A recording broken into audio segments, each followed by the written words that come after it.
2012 সালের পর থেকে আমি আর থাকতে পারতেছিলাম না। মায়ের উপর আক্রমণ, বোনদের উপর আক্রমণ। আমাকে অ্যারেস্ট করার জন্য র‍্যাব প্রতি এলাকায় সাঁড়াশি অভিযান দিচ্ছিল। আমরা জানতে চাচ্ছি জুলাই গণ অভ্যুত্থানে আপনার কি ভূমিকা ছিল? আমিও 40-50টা মামলার আসামি ছিলাম। ঢাকা 18 আসনকে আপনি কতটা সুশৃঙ্খল, কতটা পরিপাটি দেখতে চান? হ্যাঁ, আমাদের 53 ওয়ার্ড আরো রাস্তাঘাট হওয়া উচিত। এছাড়া কেন মনে হলো যে আপনার কাউন্সিলর নির্বাচন করা উচিত? এই বিষয়টা যদি আমার দাদা বাবর আলী মাতবর পাকিস্তান আমলের মেম্বার ছিলেন। ন্যায় বিচার প্রতিষ্ঠার যে আকাঙ্ক্ষা ছাত্রদের দেশের জনগণের, সেটা কাউন্সিলর কর্তৃকই একমাত্র সম্ভব।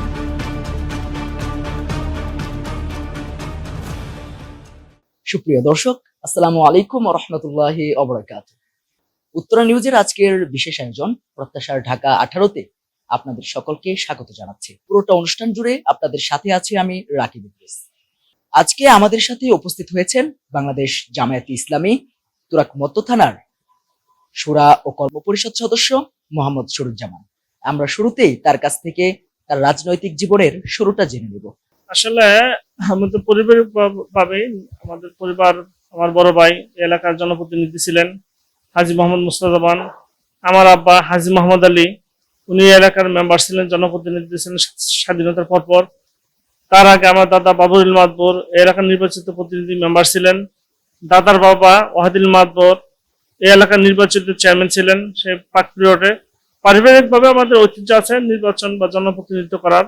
এছাড়া আসলে জনগণের চাহিদা ছিল শিক্ষিত, ভদ্র, কর্মঠ, যোগ্য একটা লোক চাচ্ছিল। সেক্ষেত্রে সবাই রিকোয়েস্ট করতেছিল নির্বাচন করার জন্য।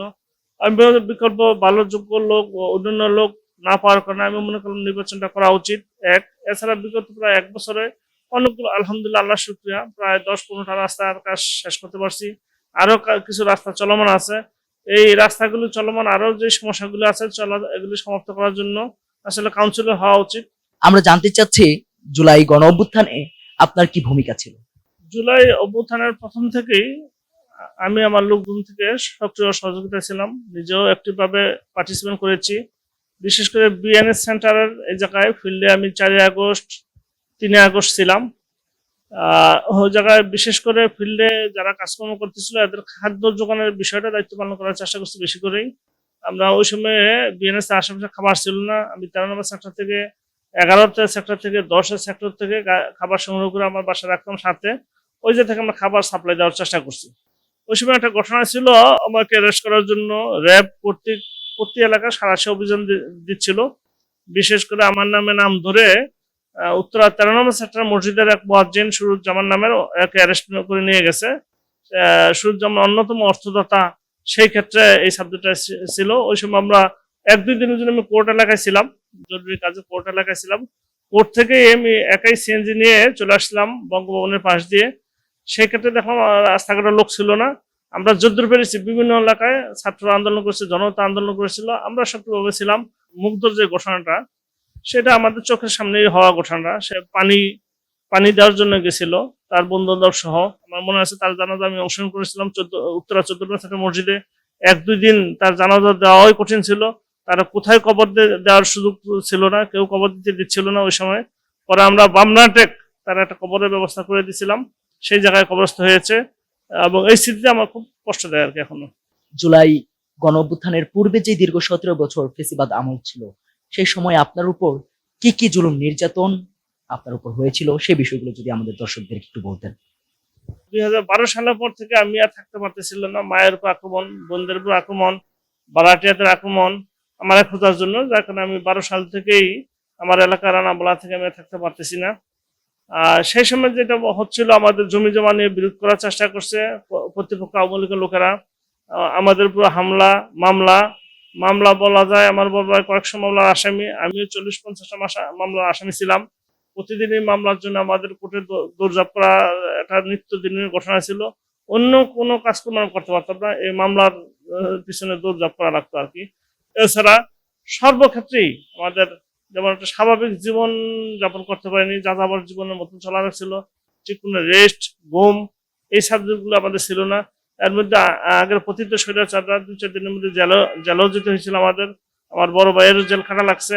সে একটা কঠিন দিন, যেটা আমি মনে করি মানুষের এই দিন না আসা উচিত। ঢাকা 18 আসনকে আপনি কতটা সুশৃঙ্খল, কতটা পরিপাটি দেখতে চান? আসলে ঢাকা 18 আসন নিঃসন্দেহে একটা গুরুত্বপূর্ণ প্লেস। আমাদের গাজীপুর বা উত্তরাঞ্চলের প্রবেশপথ ঢাকা 18 আসন উত্তরা যেতে হয়। বাংলাদেশের একমাত্র গুরুত্বপূর্ণ বিমানবন্দর অর্থাৎ শাহজালাল বিমানবন্দর, সেটা আমাদের 18তে অবস্থিত বা 18 চতুর্দিকে একটা গুরুত্বপূর্ণ অবস্থান এবং একমাত্র মেট্রো রেল, তাও আমাদের দিয়াবাড়ি 18 আসনে মধ্যে। সেক্ষেত্রে 18 আসনে আমাদের সেক্টরগুলির একটা অবস্থান আছে, পরিপাটি অবস্থান আছে।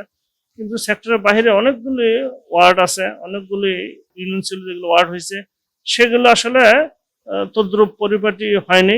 আমি আশা করি আস্তে ধীরে কাজ চলমান হচ্ছে, এগুলো সব আরো পরিপাটি হওয়া উচিত। বিশেষ করে আমাদের রাস্তাঘাটগুলি যতগুলো আছে এগুলি নিট অ্যান্ড ক্লিন থাকা উচিত। আমরা জানতে চাচ্ছি যে 53 নং ওয়ার্ড নিয়ে আপনার কি চিন্তাধারা, কি ভাবনা? আমাদের 53 ওয়ার্ড আরো রাস্তাঘাট হওয়া উচিত। এছাড়া আমাদের মাদকের টুকটাক সমস্যা আছে, কিছুটা আমরা নির্মূল করার চেষ্টা করেছি। আরো সমালোচিত উদ্যোগ নিলে নির্মূল সম্ভব। শিক্ষা শিক্ষা আরো বিস্তার হওয়া উচিত। পরিষ্কার পরিচ্ছন্ন রোডগুলি থাকা উচিত। রোডের মধ্যে যেন হকাররা বসে যে যানজটের সৃষ্টি করে বা যানজটের যে ব্যাঘাত ঘটায়, এগুলো না থাকা উচিত। আমি আশা করি আমাদের 18 আসন আরো সুন্দর স্মার্ট একটা ওয়ার্ড হওয়া উচিত, যেহেতু এটা মডেল ওয়ার্ড হিসেবে সরকার চায়, আমরাও চাই এটা বাংলাদেশের অন্যতম মডেল ওয়ার্ড হোক।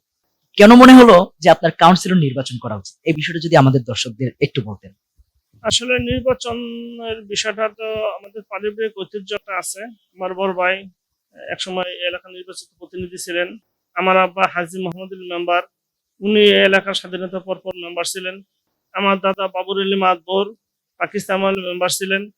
আমার দাদার আমার দাদার আব্বা আহ, মরহুম ওয়াহেদ আলী মাতবর, উনি এলাকার চেয়ারম্যান ছিলেন ওই সময়। এবং সত্যিকার অর্থে দেশের উন্নয়নের মূল চাবিকাঠি একটা ফিল্ড পর্যায়ে কাউন্সিলরদের কাছে থাকে। তারাই সকল রাস্তাঘাটগুলি তারাই দেখে থাকে, সকল সরকারের সুযোগ সুবিধাগুলো আসলে তারাই জনগণের কাছে দিয়ে থাকে। এছাড়া ন্যায় বিচার প্রতিষ্ঠার যে আকাঙ্ক্ষা ছাত্রদের দেশের জনগণের, সেটা কাউন্সিলর কর্তৃকই একমাত্র সম্ভব। সেই ক্ষেত্রে সকলের চাহিদা ফিল আপ করার জন্য আমি মনে করি কাউন্সিলর হিসেবে আমার থাকা উচিত। সেই লক্ষ্যে এই লাইনে আসা আর কি। এই এলাকার যেই বাসিন্দারা রয়েছে তাদের উদ্দেশ্যে আপনি কি বলতে চান? আশা করি জনগণের কাছে আমি দাবি করি যে সমাজে আসলে সত্যিকারের যে কল্যাণকর, যাদের মধ্যে ন্যায় বিচার প্রতিষ্ঠা পাবে, যাদের মাধ্যমে সমাজের জনগণের যে চাহিদা থাকে কাউন্সিলর, যার মাধ্যমে এই চাহিদাগুলো পূরণ সম্ভব হবে, তাকেই জনগণের বেছে নেওয়া উচিত।